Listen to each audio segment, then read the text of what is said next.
महिषासुर मर्दनी स्वरूप का प्राकट्य हुआ है। आप सभी को उसकी बहुत बहुत शुभकामनाएं।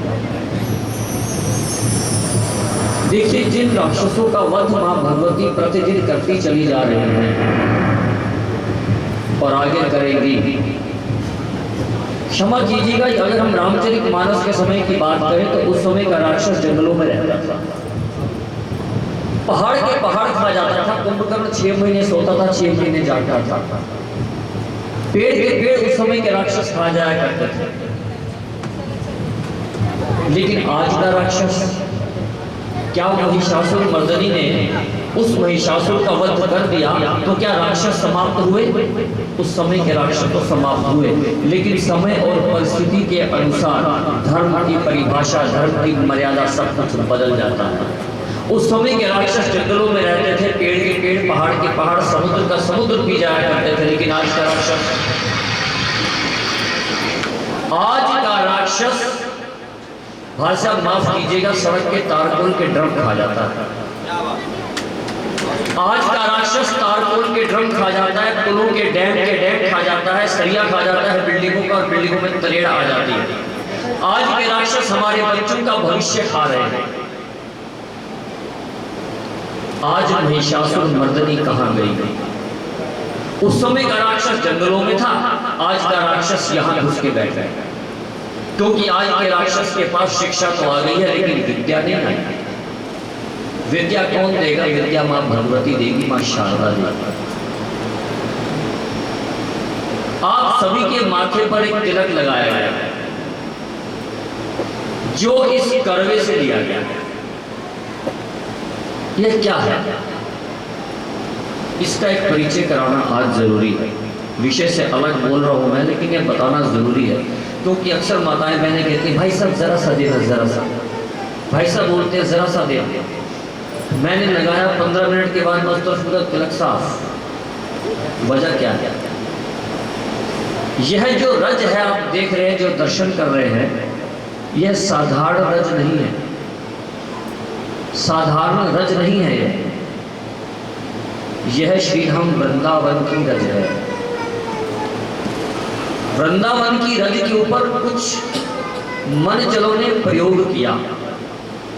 उन्होंने वृंदावन की एक रज को एक तसला भर के लाए, उसके 2 भाग किए, फिर 2 भाग किए, फिर 2 भाग किए, फिर 2 भाग किए, करते करते करते करते इतने भाग करते चले गए जब 2 कण केवल बचे थे। और जब उन 2 कणों को देखा ना माइक्रोस्कोप से, शाश्वत जी एक काला और एक सफेद, जो श्री राधा और गोविंद का था। यह प्रयोग हुए हैं, यह प्रयोग हुए हैं। हम जब इन आंखों से, इन चमड़ी की आंखों से अपनी शक्ल नहीं देख सकते, बिना शीशे की सहायता से हम भगवान को देखने की बात करते हैं। तो हमारे सामने आएगा क्या? क्या हमारी पात्रता है? आज हमें कल्पना तो है द्रोणाचार्य सरीखे और विश्वामित्र सरीखे जैसे सदगुरु की। क्या हम एकलव्य बन पाए? आरती की थाली में पैसा रखने के लिए हम जेब में सबसे छोटा सिक्का ढूंढते हैं जी। हम कामना करते हैं वो हमें दे दे। हम उससे प्रेम करते हैं या सौदेबाजी करते हैं? हम उससे प्रेम नहीं करते, हम केवल पाखंड करते हैं। ये पाखंड का ही प्रतीक है। आप संस्कार चैनल उठा के देखें, आस्था चैनल उठा के देखें, दिव्य चैनल उठा करके देखें, जगह जगह जगत गुरु, शंकराचार्य, आदि गुरु, ये गुरु, वो गुरु, सब महापुरुषों के हम प्रवचन सुनते चले जा रहे हैं। हम जितने भाई बहन इस प्रांगण में बैठे, शर्तिया कोई ना कोई किसी गुरु का, कोई ना कोई किसी गुरु का कृपा पात्र शिष्य जरूर होगा। हम लोग बोल देते जी हमने तो वो वाले गुरु का रखे हैं। अरे गुरु नहीं कर रखे, गुरु ने आपको अपना कर रखा है। हमने गाय पाली हुई है, गाय आपको नहीं पाल रही, गाय आपको पाल रही है। सोच हमारी बदल गई। यह जो रज आप देख रहे हैं, यह वृंदावन की रज है। हम इसको हरिनाम संकीर्तनों में रज रानी की जय बोलते हैं। एक बार मुक्ति ने श्री गोपाल से कहा, मुक्ति कहे गोपाल से, प्रभु मेरी मुक्ति बताओ। मुक्ति ने अपनी शंका रखी, मुक्ति कहे गोपाल से, प्रभु मेरी मुक्ति बताओ। इतना सुनकर ना कन्हैया बड़ी जोर की हंसे। मंद मंद मुस्कुराते हुए अचानक से खिलखिला के हंस पड़े, बोले मुक्ति क्या चाहती है? मुक्ति ठाकुर जी की पटरानी है। हम कहते ना इसको मुक्ति मिले, मुक्ति ठाकुर जी की पटरानी है। श्री तुलसी महारानी ठाकुर जी की पटरानी है, एकादशी महारानी ठाकुर जी की पटरानी है। मुक्ति कहे गोपाल से, प्रभु मेरी मुक्ति बताए। हम कितना सुन के कन्हैया बहुत जोर की ठहाका लगा के हंसे। कहते इसमें हंसने की बात क्या है? कहते मुक्ति तो ये पता है ना, है ब्रज रज उड़ मस्तक लगे, मुक्ति मुक्त हो जाए। ये ब्रज की रज अगर मुक्ति के भी माथे से लग गई तो वह भी मुक्त हो जाएगी, जो आज आपके माथे पे सुशोभित है। और क्षमा कीजिएगा, हम लोग वृंदावन जाते हैं, इस चीज के गवाह हैं परम श्रद्धेय महाराज। ऐसा नहीं है कि कहीं से भी रज उठाई और अपने झोले में भर ली। अपराध है वृंदावन की रज, तो क्या किसी एक लता के पत्ते को भी उतारना पाप है। संतों की सेवा, संतों की कृपा से यह रज मिलती है। पल्ला पसारना पड़ता है ऐसे कि बाबा रज चाहिए, कहा करेगा बाबा? जब कीर्तन होगा ना तो पता नहीं कितने बिछड़ों को ये मिलेंगे, कितनों की मुक्ति होगी। इस रज का वह वैज्ञानिक सिद्धांत है। जिन भाई बहनों ने यहाँ पर कंठी पहन रखी है गले में, इस स्वरूप को देने के बाद उनकी कंठी पे भी तिलक किया जाता है। वो तिलक कंठी को नहीं, श्री तुलसी महारानी को किया गया। यह इन चीज़ों का वैज्ञानिक सिद्धांत है। हमें इस तिलक को, एक भजन भी है, कल मैं और आशीष भैया ऐसी रात को बैठे थे, राधे तेरे चरणों की गर धूल जो मिल जाए, सच कहता हूँ मेरी तकदीर बदल जाए। यह वही चरण रज है जिसके ऊपर श्री राधा और गोविंद के चरण पड़े हैं, जो आज आपके मस्तक पर। इसका महत्व समझें। जो भाई बहन वृंदावन गए हैं उन्होंने कुछ लीलाओं के दर्शन करे हैं। मैं चाहूँगा ऐसे भाई बहन हाथ उठाएं जिन्होंने वृंदावन के अंदर लताओं के ऊपर पत्तों पर राधे राधे लिखा देखा, हाथ उठा के बताएं। एक बार ताली बजाएंगे। मैंने एक बार अपने बाबा जी से ऐसे ही जिक्र हो रहा था तो बाबा जी ने पूछा, लाला तेरी उम्र कितनी है? मैंने कहा बाबा 18 वर्ष उम्र है। पुराने वर्ष की बात है। मैं और महाराज जी एक साथ बैठे थे। मैंने बिहारी जी के दर्शन कब करे? मैंने कहा बाबा 2 वर्ष पहले। तो फिर तेरी आयु 2 वर्ष है। यहाँ पर बहन जी बैठी है सारस्वत परिवार से, उन्होंने मेरे से अभी परसों बताया, भाई साहब ये छोटी सी बच्ची है, जब पिछली कथा में इसकी माँ आई थी ना तो ये होने वाली थी। आज ये बच्ची यहाँ पर आई है, जन्म के तुरंत बाद आज इसको दूसरी कथा मिल गई। क्षमा कीजिएगा, मैंने उस बच्ची के चरण स्पर्श किए। तो ऐसा क्यों? ये कन्या इसलिए? मैंने कहा नहीं, कन्या का तो ये स्वरूप है, ये मुझसे ज्यादा भाग्यवान, क्योंकि मेरे इन चमड़े के कानों को 17 या 16 वर्ष की आयु में श्रीमद् भागवत कथा मिली, और उस बच्ची को जन्म से पहले मिल गई। कितने महान संस्कार हैं, और ये संस्कार परिवारों से मिलते हैं, माँ से मिलते हैं। क्योंकि हर व्यक्ति, हम और आप एक दूसरे को मिलते हैं ना, तो हम और आप भी नहीं मिलते, हम अपनी 3 पीढ़ियों का परिचय देते हैं। 3 पीढ़ियों का परिचय इसलिए कि जैसा मैं हूँ या जैसे आप हैं, आपके माता पिता भी वैसे ही होंगे, और जैसे आप हैं आपकी संतान वैसी होगी। 3 पीढ़ियाँ होगी। 3 पीढ़ियों का हम एक साथ परिचय देते हैं। मैं सुबह सारस्वत जी के परिवार को देख रहा था, किसी ने उनको नहीं कहा आप धोती बांध के आए। आदरणीय भाई साहब धोती कुर्ते में अभी तक सुशोभित है। यह है भारतीय संस्कृति, यह संस्कार है, यह संस्कार है। हमें अपने आप को भीतर से बदलना है। हम इतने अच्छे नहीं हैं जितना अच्छा होने का हम ढोंग रचते हैं। ये ढोंग ही तो है कि दुनिया भर के चैनल्स के अंदर हम हजारों संतों की कथाएं सुनते हैं। हम हरिद्वार चले जाए, बद्रीनाथ, केदारनाथ, गंगोत्री, यमुनोत्री, अमरनाथ, वृंदावन, गोवर्धन, बरसाना, गोकुल, नंदगांव, वैष्णो देवी, जम्मू, कटरा, जाने कहाँ हम 7 देवियों के दर्शन करने के चले जाएं। मेरे दिमाग में एक शंका आई। मैंने पूछा महाराज जी से, मैंने कहा महाराज जी मेरे देश में इतने धार्मिक लोगों की जमात है, इतने धार्मिक लोग होने के बावजूद भी हमारे ही घर की बेटियां हमारे ही घर में सुरक्षित नहीं, क्या पाखंड का बोलबाला? ये हो क्या रहा है? एक तरफ हम धर्म की जय बोलते हैं, दूसरी तरफ अधर्म के नाश की कामना करते हैं। धर्म की जय हो, अधर्म का नाश हो, प्राणियों में सद्भावना हो, विश्व का कल्याण हो। हम विश्व कल्याण की कामना करते हैं। घर के 2 भाई हैं, 2 रसोइयाँ, माँ बाप के लिए जगह नहीं है, बातें विश्व कल्याण की कर रहे हैं। क्या है? फिर हम कहते हैं हमारी पूजा सफल नहीं होती। पूजा सफल कैसे होगी? मुंह में राम बगल में छुरी। वो कोई डुगडुगी पे नाचने वाला बंदर है क्या? हम उससे सौदेबाजी कर रहे हैं। अगर हम बोले धर्म की जय हो, अधर्म का नाश हो, क्या ईश्वर उसको सुन नहीं रहा? ईश्वर निरंतर सुन रहा। हम ईश्वर के दरबार में बैठे, हम हाथ उठा के कसम उठा के बोल सकते हैं क्या कि जिस दिन अधर्म के नाश की कामना होगी हम में से कौन जीवित बचेगा? क्या हम गारंटी लेते हैं? क्योंकि हम सभी अधर्म के मार्ग पर चलने वाले। जो पकड़ा गया वो चोर, वो अधर्मी। जो ना पकड़ा गया वो धार्मिक। माथे तिलक, कर माला बाना, लोगन राम खिलौना जाना। खिलौना खिलौना मांगने चले जाते हैं, मांगते हैं। उससे मांगना नहीं है, उससे साझेदारी करनी है। ऐसी ताकत होनी चाहिए, इतनी शक्ति होनी चाहिए कि हम उससे आंख से आंख मिला करके बात कर सकें। तुझे मुझे देना पड़ेगा। किसने मांगा? सती सावित्री ने मांगा। किसने मांगा?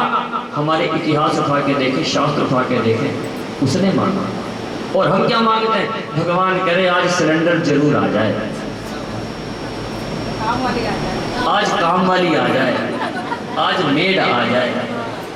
हमारी हैसियत देखो, हम मांग क्या रहे हैं?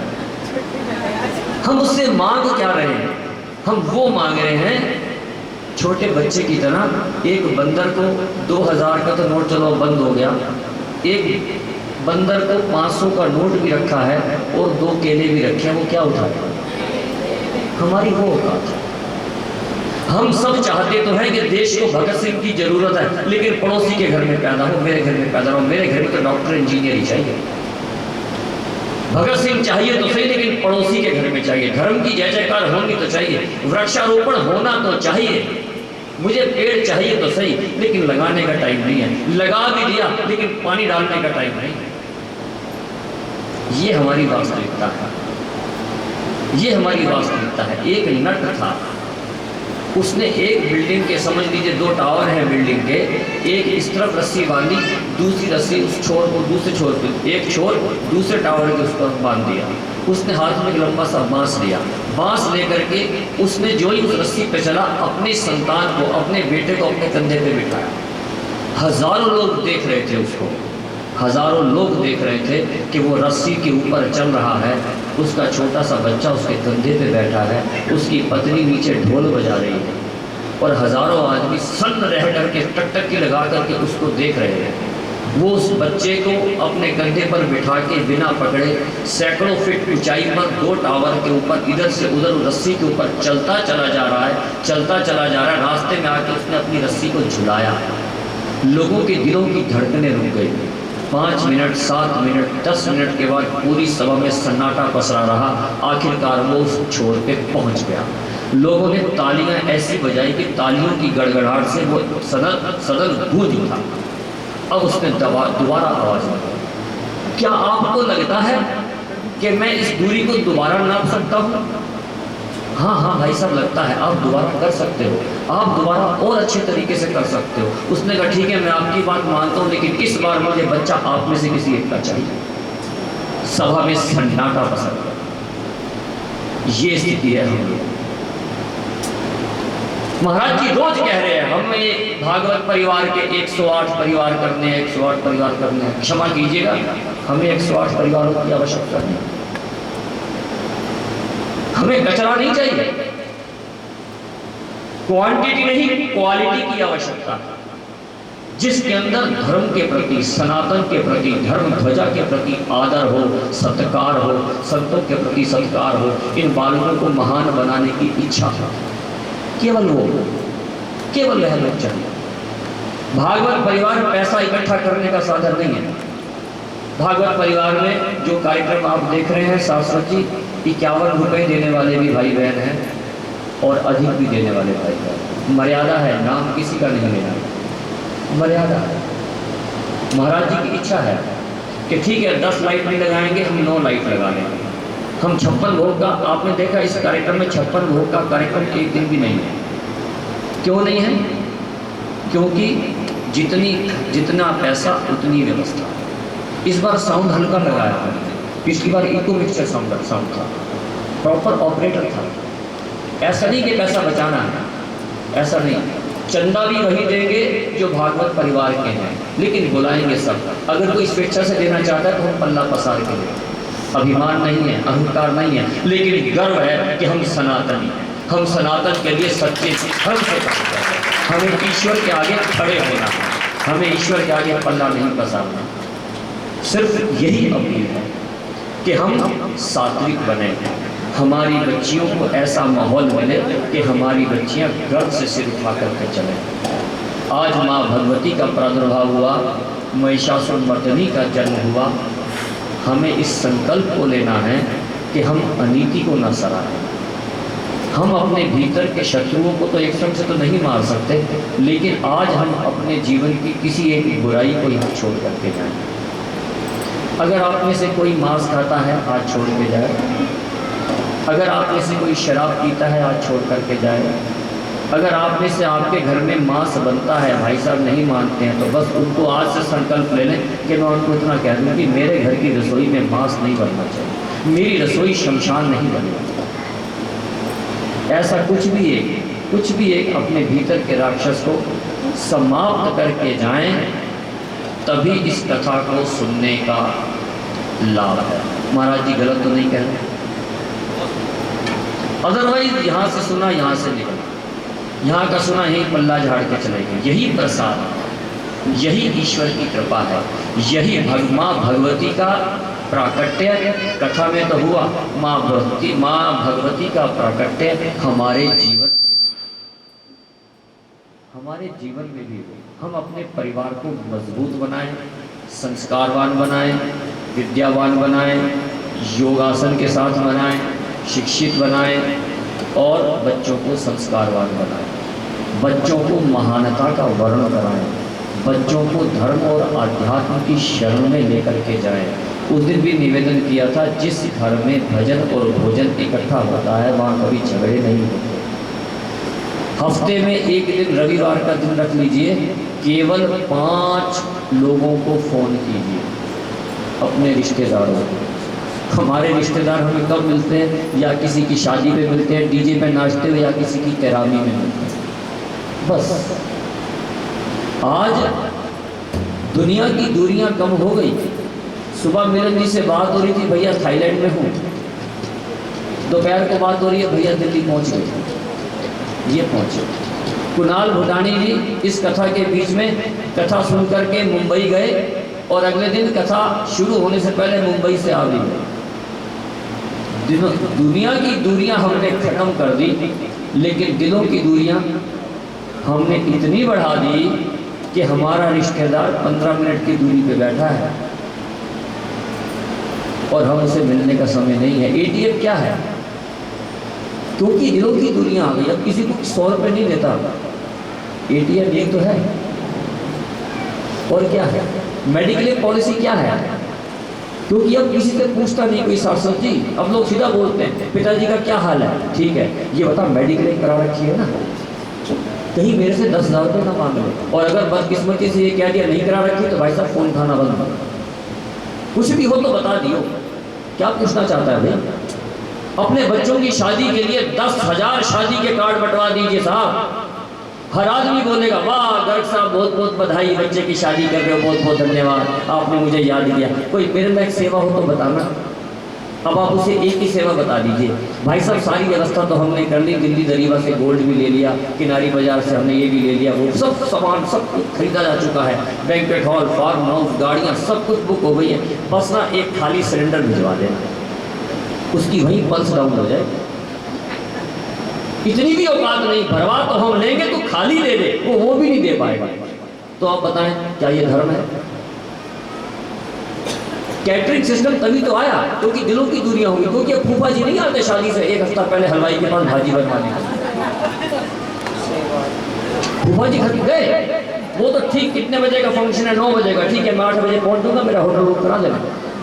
अब नहीं आते भूपा जी। आप में से कितनी लेडीज ऐसी है जिन्होंने अपनी गांव की शादियों में पूरी रात को लेडीज संगीत ढोलक बजाते बजाते मटर की बोरी पूरी छिलती थी, हाथ उठाए। वो जमाने कहां गए, कहां गए वो जमाने, लुप्त हो गए। और अगर हम अभी अपने धर्म के लिए कुछ कर सकते हैं तो फिर हमारी और आपकी यही पीढ़ी है। दिलों की दूरियों को खत्म करना है। जब मैं इस टावर में आया था, इस सोसाइटी में आया था, कंबोज भाई साहब मेरे से लोगों ने कहा था धीरज जी आपने तो इसे रामगली बना दिया। मैंने कहा जी मेरा बस है तो मैं इसे मोहल्ला बनाऊंगा। मोहल्ला जहां पर लोग एक दूसरे को नाम से जानते हैं। ये 1134 वाले, ये 1832 वाले हैं, ये 817 वाले हैं। अरे भैया हम यहाँ के निवासी हैं, कोई कैदी थोड़ी है। कैदियों की आवाज लगती है 1786, 1268। कड़वी बात बोल रहा हूँ, ये कड़वा सच है, कड़वा सच है। मेरे को तो वो बात याद आती है, एक सब्जी वाला था, सब्जी वाले ने लेडीज ने सोचा कि यार ये बड़ा अजीब सब्जी वाला है, पता नहीं सबकी उधारी भी लिखता है लेकिन इसको हम में से किसी के नाम नहीं पता, ये कैसे करता होगा इस आदमी के साथ। मैंने इससे 100 रुपये की भिंडी ली, सब्जी ली, सामान लिया। मैंने कहा भैया 50 रुपये बाकी खुले नहीं है। कहता कोई बात नहीं मैडम निकाल दे देना। इसने कॉपी उठाई और लिख लिया, लेकिन इसे मेरा नाम ही नहीं पता। जब मैं 3 दिन बाद सब्जी लेती हूँ फिर पूछती हूँ भैया मेरे कितने पैसे हैं, ये बिल्कुल सही फिगर बताता है कि मैडम आपके 50 रुपये। पता करो ये सबके नाम कैसे याद रखता है, इसको नाम कैसे पता। एक दिन लेडीज ने मीटिंग करके उसकी डायरी हटा दी, कॉपी गायब करी और घर जाके देखा तो अगले दिन सब ने उसकी झाड़ू से पिटाई करी। उसके ऊपर लिखा क्या हुआ था, बलकटी, नकचड़ी, चश्मे वाली, लंबे दांत वाली, पीले मकान वाली। ये कड़वा सच है। हम लोगों की भी ऐसी पहचान लोगों ने बना रखी, हमारे मुंह पे कोई नहीं बोलता। तो इस करके दिलों की दूरियों को हमें खत्म करना है, दिलों की दूरियों को खत्म करना है, मन मुटाव को खत्म करना है। आदि से ज्यादा जिंदगी, क्षमा कीजिएगा यहाँ जितने बैठे ना, ईश्वर आप सबको लंबी उम्र दे। आदि से ज्यादा जिंदगी हमारी खत्म हो चुकी है। आखिर के जो ओवर बचेंगे तब बच्चे कथाओं में यहाँ वहाँ आने जाने नहीं देंगे। पापा जी मम्मी जी आप बैठो, आपके बस की नहीं जाना। गिनती के 5-10 साल बचे हंसने खेलने के, कथाओं के, अनुष्ठानों के, पुण्य अर्जित करने। जितना पुण्य अर्जित कर सकते हैं उतना कर लो। अगर पाप का घड़ा भरता है तो पुण्य का अमृत कलश भी भरेगा। पुण्य का अमृत कलश हमारा खाली पड़ा है और पाप का घड़ा दिन रात भरते चले जा रहे हैं, जिसका वजन हमारे सिर पे इतना हो गया है कि हमें रात को नींद भी नहीं आती। इसीलिए कहा गया चिता जलने से पहले चेतना को जगा देना चाहिए। सुबह कहीं जाना हो तो रात को पैकिंग करके सोते हैं। एक सफर ऐसा भी है, उस सफर में हम सबको निकलना है एक दिन, उसकी पैकिंग किसी की नहीं, किसी की पैकिंग नहीं है। सत्कर्म की पैकिंग नहीं है, सच की पैकिंग नहीं है, नेक कामों की पैकिंग नहीं है। वो बैग हमारा खाली है और खाली ही रहेगा। ईश्वर को केवल सत्कर्म चाहिए। ईश्वर को हम उसकी चमचागिरी करते हैं, मस का पॉलिश नहीं, जो चिढ़ता है इन बातों से। महामाई को बुरा लगता है, बुरा लगता है उसको। महामाई को क्या चाहिए, महामाई को भोग में चाहिए हमारे सत्कर्म, वो बड़ी प्रसन्न होगी। महामाई को अगर अपनी कृपा, महामाई की कृपा प्राप्त करनी है तो हमें उसके अनुसार चलना पड़ेगा, जो वो चाहती है हमें वही करना पड़ेगा। आज की बात को मैं विराम दूंगा। बहुत बहुत धन्यवाद। महिषासुर मर्दनी की, सच्चे दरबार की, श्री वृंदावन बिहारी लाल की। आइए पुनः कार्यक्रम को आशीष जी